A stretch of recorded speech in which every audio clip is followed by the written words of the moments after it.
Hello everyone, my name is Alsana Khan, volunteer at Shivi Forensic. Today I am going to present a very serious and shocking case, the case about Dr. Pollard Shipman.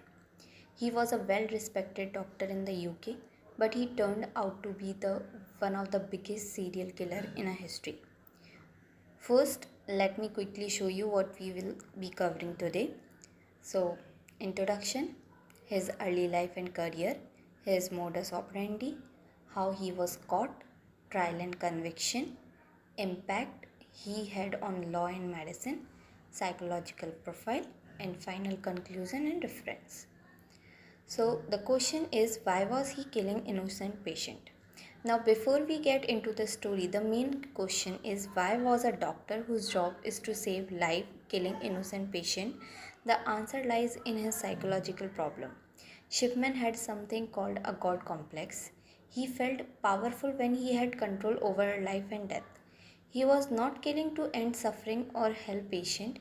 He killed because he enjoyed that feeling of being powerful and deciding who should live and who should die. This selfish need for control led him to betray the trust people had in him. So let's start with the introduction.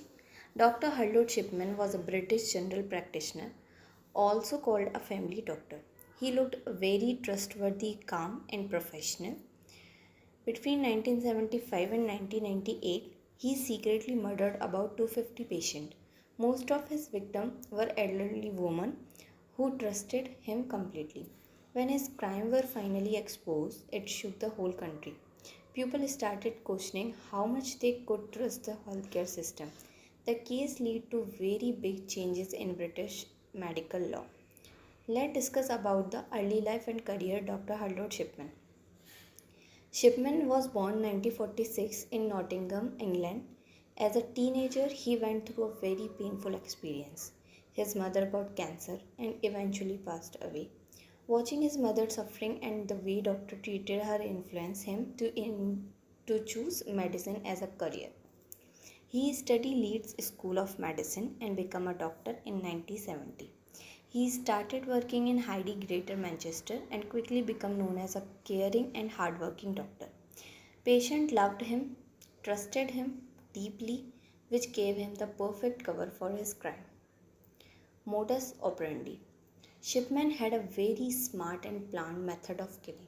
He mostly targeted old women who completely trusted him. He would visit them at home or see them in his clinic and then give them a strong painkiller called diamorphine. He told families and patients that he was giving it for pain relief, but he gave such a high dose that it led to their death. After they died, he would change their medical record to make it seem like they died naturally from old age or illness. Because he was a doctor and behaved so calmly, nobody even suspected anything wrong for years. So, how he was caught? Shipman managed to escape suspicion for many years, but in 1998, things changed. One of his patients, Kathleen Grandy, who was a very healthy and active elderly woman, died suddenly and after a visit for Shipman.